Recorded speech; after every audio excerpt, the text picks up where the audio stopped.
IIT Kanpur की तरफ से अभी मल्टीपल ड्रोन टेक्नोलॉजी को डेवलप कर लिया गया है। एचएएल की Indian multi role helicopter programme में शामिल होने के बाद नेवी की तरफ से अभी किस वजह से इसमें MS-60R हेलीकॉप्टर के इंजन का इस्तेमाल करने का जिद किया जा रहा है? क्या पाकिस्तान की तरफ से अभी अफगानिस्तान की ट्रूप्स के ऊपर एयर स्ट्राइक करना शुरू कर दिया गया है? क्या रशिया की तरफ से हाल ही में रिवील किए गए नए 5th जनरेशन फाइटर एयरक्राफ्ट को MMRC टेंडर में भारत को ऑफर किया जा सकता है? और क्या DRDO की एंटी ड्रोन सिस्टम हमको स्वार्म ड्रोन के स्ट्राइक से बचा सकता है? ऐसे ही कुछ और खबरों के बारे में हम आज की वीडियो में बात करने वाले हैं। नमस्कार दोस्तों, मेरा नाम है अंशुमन नायक और आप सभी का बहुत बहुत स्वागत है इंडियन डिफेंस न्यूज के डिफेंस टॉक सीरीज में, जहां पर हम रोज नए नए डिफेंस अपडेट्स के बारे में बात करते हैं। तो चलिए देर न करते हुए आज की वीडियो शुरू करते हैं। आज की पहली update Indian multi role helicopter programme को लेके। आप सभी को 2 दिन पहले मैंने बताया था कि भारत की तरफ से अभी जल्दी से ही Indian multi role helicopter programme को आगे बढ़ाने के लिए फंड्स एलोकेट किया जा सकता है। इसके एक मेजर कारण ये है कि अभी तक इस प्रोग्राम को सिर्फ एयरफोर्स और आर्मी की तरफ से ही सपोर्ट किया जा रहा था, लेकिन अभी इसमें नेवी भी शामिल हो चुका है। तो आगे चल के अगर इंडियन आर्म फोर्सेस की मीडियम लिफ्ट हेलीकॉप्टर रिक्वायरमेंट की बात करें तो कुल मिलाकर 2 लाख करोड़ से भी ज्यादा का ऑर्डर मिलने वाला है। और ये प्रोजेक्शन आने वाले 15 से 20 साल के लिए हमारे तीनों सर्विस की कंबाइंड रिक्वायरमेंट को देख के एस्टिमेट किया गया है। अब एचएएल की तरफ से पहले से ये बताया जा चुका था, इंडियन मल्टी रोल हेलीकॉप्टर की जो नेवल वेरिएंट होगा वो अपनी आर्मी और एयरफोर्स वेरिएंट के मुकाबले थोड़ा अलग होने वाला है और इसमें एचएएल की तरफ से मल्टीपल इंजन ऑप्शन को भी दिया जाने वाला है, जिस वजह से सर्विस रिलेटेड इश्यू हमको कम देखने को मिलने वाली है। अभी एचएएल की तरफ से बताया गया कि इंडियन मल्टी रोल हेलीकॉप्टर के लिए ऑप्शन के तौर पर अभी 3 इंजन को नजर में रखा गया है, जिसमें से फ्रांस की एनीटो, रशिया की VK2500 PS03 इंजन जिसको मेनली Mi-17 हेलीकॉप्टर में इस्तेमाल किया जाता है, और जनरल इलेक्ट्रिक की T700 401C इंजन है जो कि मेनली MS-60R सीरीज के हेलीकॉप्टर में इस्तेमाल किया जाता है और इनको हाल ही में भारत की तरफ से खरीदा भी गया है। और अभी एचएएल की तरफ से इसके लिए कम से कम 2 इंजन ऑप्शन को रखने का फैसला किया गया है और जिस भी इंजन को सिलेक्ट किया जाएगा उनको भारत में ही लाइसेंस प्रोडक्शन के तौर पर मैन्युफैक्चर किया जाएगा। अब आर्मी और एयरफोर्स वेरिएंट की बात करें तो उनमें एक ही इंजन का इस्तेमाल किया जाएगा, जो कि में भी रशियन ओरिजिन इंजन हो सकता है या फिर फ्रेंच ओरिजिन इंजन हो सकता है। लेकिन अगर नेवी की बात करें तो नेवी यहाँ पे जनरल इलेक्ट्रिक इंजन के साथ जाना पसंद करने वाली है, जिसे MS-60R हेलीकॉप्टर के साथ इस्तेमाल किया जाता है। अभी नेवी की तरफ से बताया गया कि वो कम से कम 64 इंडियन मल्टी रोल हेलीकॉप्टर को खरीदने वाले है, जिसको मेनली एंटी सबमरीन ऑपरेशन के लिए डिजाइन किया जाएगा। साथ ही इसके एडिशनल 27 यूनिट को भी खरीदा जाएगा, जिनको स्पेशल ऑपरेशन में या फिर सर्च एंड रेस्क्यू जैसे मिशन में इस्तेमाल किया जाएगा।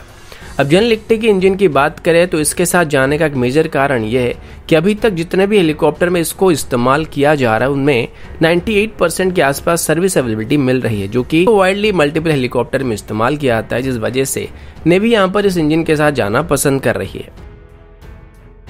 अगला अपडेट अफगानिस्तान को लेके। आप सभी जानते हैं कि यूनाइटेड स्टेट अपने ट्रूप्स को अफगानिस्तान से वापस लेने के बाद अफगानिस्तान में तालिबान काफी एक्टिव हो चुका है और अभी तालिबान और अफगानिस्तान की फोर्सेस की भी जोर शोर से लड़ाई चल रही है। इसी बीच अगर तालिबान की बात करें तो ऑफिशियली तालिबान के पास कोई भी एयर विंग मौजूद नहीं है, जिस वजह से अफगानिस्तान के पास इस मामले में थोड़ा सा एडवांटेजेस है। वैसे अफगानिस्तान के पास भी कोई बहुत ज्यादा एयर विंग मौजूद नहीं है, लेकिन फिर भी उनके पास कॉम्बैट एयर सपोर्ट मिशन के लिए वेपन मौजूद है, जिसको वो चाहे तो तालिबान के खिलाफ इस्तेमाल कर सकते हैं। लेकिन तालिबान के पास अफगानिस्तान की फोर्सेस के खिलाफ इस्तेमाल करने के लिए ऐसे कोई भी सिस्टम नहीं है।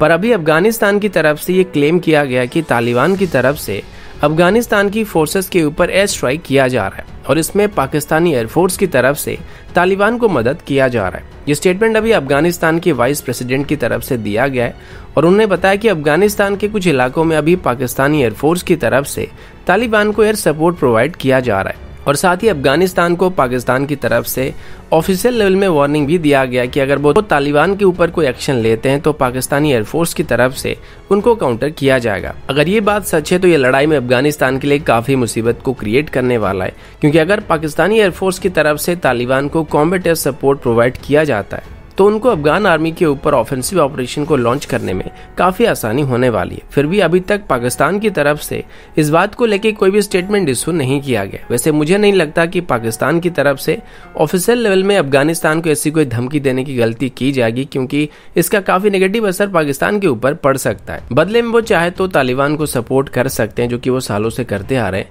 और चुपके से तालिबान को एयर सपोर्ट प्रोवाइड कर सकते हैं। अगला अपडेट रशिया की नई 5th जनरेशन फाइटर जेट को लेके है। इसके बारे में अभी 2 दिन पहले एक टीजर को रिलीज किया गया था। वैसे इसको लेके काफी हाइप चल रहा है, क्योंकि ये एक 5th generation super manoeuvrable single engine fighter jet होने वाला है, जो कि एक 18 टन क्लास की कैटेगरी का फाइटर होने वाला है, और ये मेनली एक मीडियम वेट क्लास का फाइटर होने वाला है। इसके बारे में कुछ इमेज भी ट्विटर में अभी शेयर किए जा रहे हैं, और ऑफिशियली इसको 20 जुलाई को रिवील करने की बात की गई है। और अभी इसके जितने भी इमेज सामने आए थे उन सभी में इसको कवर करके रखा गया है। रशियन मीडिया के मुताबिक इसको रशिया की तरफ से 2017 से डेवलप करना शुरू किया गया था, और इसमें Su-57 के लिए डेवलप किए गए इस लिए 30 इंजन का इस्तेमाल किया गया है।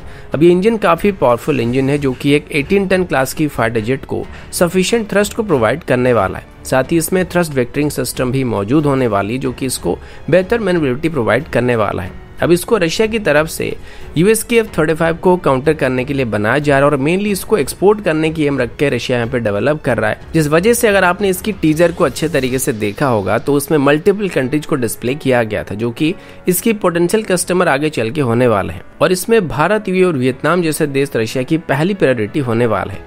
अब जैसे कि एक मीडियम वेट क्लास का फाइटर होने वाला है, तो आप में से कुछ लोगों ने मुझे सवाल किया था कि क्या इसको MMRC टेंडर में ऑफर किया जा सकता है। वैसे देखा जाए तो आपका सवाल भी काफी हद तक सही है, क्योंकि रशिया की तरफ से पहले भी ये बताया जा चुका था कि वो इसमें भारत को शामिल करना चाहते थे, और अभी भी भारत का MMRC टेंडर ओपन है, जिसमें रशिया की MiG-35 लूजिंग साइड में चल रहा है। तो मे भी रशिया इस फाइटर जेट को MMRC टेंडर के अंदर भारत को ऑफर करने के बारे में सोच सकता है, जो कि MMRC टेंडर में अभी पार्टिसिपेट करने वाले सभी कंटेंडर के मुकाबले बेहतर ऑप्शन हो सकता है, क्योंकि ये उनके मुकाबले एक जनरेशन आगे का फाइटर जेट होने वाला है। लेकिन सवाल ये है कि अभी बस इसकी मॉडल को डिस्प्ले किया जाने वाला है, तो अभी ये किस हद तक कंप्लीट हुआ है। अगर रशिया सीक्रेटली इसको डेवलप कर रहा था और अभी इसकी डेवलपमेंट कंप्लीट हो चुकी है, तब इसको वो भारत को ऑफर कर सकते हैं। लेकिन अगर ये फाइटर जेट अभी अंडर डेवलपमेंट है, तो मेरे हिसाब से इसका अभी MMRC टेंडर में शामिल होने का कोई चांस नहीं बनता है। अगला अपडेट भारत और अफगानिस्तान को लेके। जैसे कि अभी कुछ ही दिन पहले ही अफगानिस्तान की मीडिया की तरफ से ये बताया गया था कि भारत अभी अफगानिस्तान को मिलिट्री असिस्टेंस को प्रोवाइड कर रहा है। बाद में उसी स्टेटमेंट को अफगानिस्तान की सरकार की तरफ से फेक बताया गया था। इसी पर अभी रिएक्ट करते हुए तालिबान की तरफ से बताया गया कि भारत को अफगानिस्तान की फोर्सेस को कोई भी मिलिट्री सपोर्ट प्रोवाइड नहीं करना चाहिए, क्योंकि तालिबान का जो जंग है वो अफगानिस्तान की सरकार के साथ है। और अगर आगे चल के तालिबान अफगानिस्तान में गवर्नमेंट को बनाती है, तो जिस तरीके से भारत अभी अफगानिस्तान को सपोर्ट कर रहा है या इन्वेस्टमेंट वगैरह कर रहा है, आगे चल के भी ठीक उसी तरीके से भारत अफगानिस्तान में इन्वेस्टमेंट कर सकता है।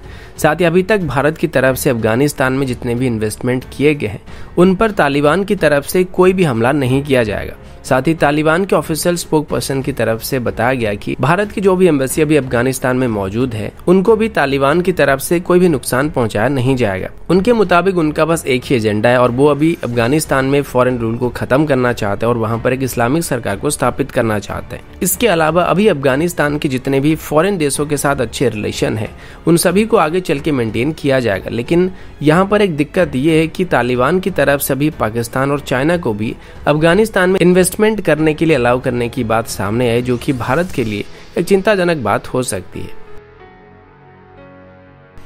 अगला अपडेट स्वार्म ड्रोन सिस्टम को लेके। अब जैसे ही पिछले कुछ महीनों में ड्रोन हमारे लिए एक सीरियस खतरा बन चुके हैं, और हाल ही में जम्मू एयरफोर्स स्टेशन पर किए गए ड्रोन स्ट्राइक के बाद भारत की तरफ से एंटी ड्रोन सिस्टम को एक्वायर करने पर काफी ज्यादा जोर दिया जा रहा है। और अभी DRDO की एंटी ड्रोन सिस्टम को भी मास प्रोड्यूस करने के साथ साथ फॉरेन कंट्रीज से भी एंटी ड्रोन सिस्टम को खरीदा जा रहा है। लेकिन जैसे कि मैंने आपको पहले भी बताया था कि ड्रोन्स को मार गिराना कोई बहुत बड़ी बात नहीं है, लेकिन इनको मारकर गिराने के लिए हमें कॉस्ट इफेक्टिव सोल्यूशन की तलाश करना पड़ेगा। क्योंकि अगर एक ड्रोन की कीमत 1 लाख की है, तो उसको मार गिराने के लिए हमें जिन सिस्टम की जरूरत पड़ती है, यानी कि जिस एंटी ड्रोन सिस्टम की जरूरत पड़ती है, उनका कीमत 20 करोड़ के आसपास की है। तो अगर फाइनेंशियल सोल्यूशन की बात करें तो यहाँ पर हम लूजिंग साइड में चल रहे हैं।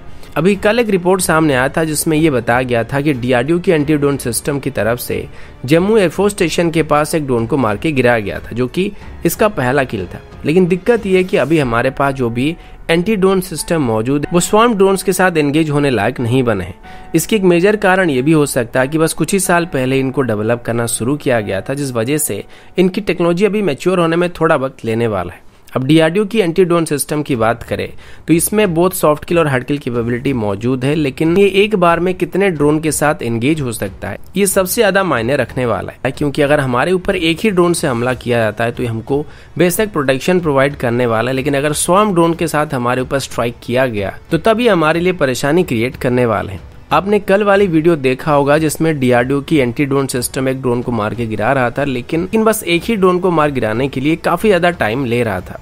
तो अगर मल्टीपल ड्रोन से हमारे ऊपर स्ट्राइक किया गया तो ये प्रॉब्लम क्रिएट कर सकता है। साथ ही अभी आर्मी की तरफ से इजराइल से जो स्मार्ट 2000 सिस्टम को एक्वायर किया गया था उसके बारे में एक तरीके से रिव्यू देते हुए बताया गया कि आर्मी इनकी परफॉर्मेंस से इतना ज्यादा खुश नहीं है।